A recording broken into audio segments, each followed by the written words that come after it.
Here's just a quick and dirty tutorial on how to split your audio.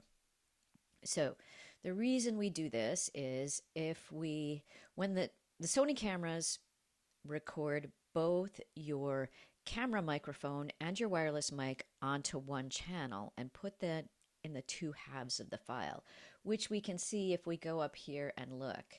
So you can see I've got one that's much quieter and one that's noisier. Typically the noisier, busier one, right, that doesn't have as clean uh, aligns in the silence is probably the natural sound mic, the camera mic, and the other is the wireless mic. And you will see that when I take the file and just drag it onto my timeline, it puts it on one track. And what that means is that then I can't control them separately. I can only raise and lower the volume of both microphones. And that, is not what we need. We want to be able to control them separately. So what we do then is we right-click on our file here. We go to Modify Audio Channels, and we split them apart. So we want, instead of wanting this to be a single audio clip that's stereo, we in fact want it to be mono and two clips. So now you'll see we have channel 1, clip 2.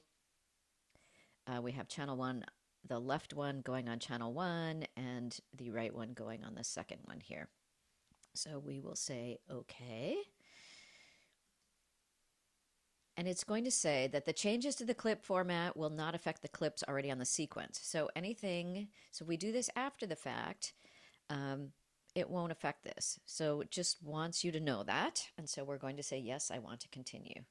So now you'll see that if we take and drag this same clip over, instead of just getting one audio channel, we get two. And now what we can do is you will see that we can control them separately. So here we can lower the volume on this. Okay. Scott, will you tell me your name, please, and spell it? Scott Dirks. Do you want me to spell my first name too? So we can see that that sounds like his wireless mic. If I lower this one. Sure, because some people only use one T. Oh, that's true. It's Audio quality SCOTT-DIE. isn't as good, and we also have much more background sound, so we can tell that that's the camera mic. The camera mic's not unusable, but it's just not as clear and clean. So this is why we split the audio, because we can then control this separately. If you are confident about which track is which, you can just choose to only put that on there, right? So you can then turn these off, and when you put the clip on there, you will only get that. Dirks. Do you want me to spell my first? That's the wrong one, right? So we have to, I did that. We need to make this audio channel 1. Come on. Oh, there we go. Sorry, a little brain spasm there. So now, if I put that on there. First name too? Sure, because. So there's the better option. So you can either, if you think you might want both the natural sound mic and the wireless mic, you can put them both down and control them separately, which is generally what I do because I might want to bring up the natural sound at some point. But if I know I either want one or the other, you can just put one of them down.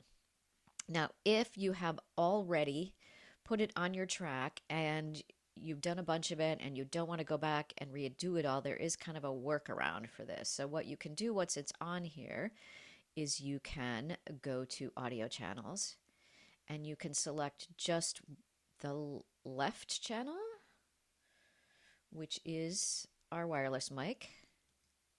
So it still looks like it's two channels there, but we are first name too? Only hearing the wireless mic. Electronics that we deal with around.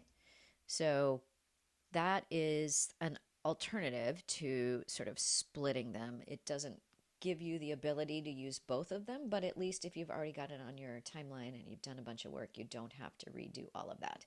So that's the quick look at how to split your files.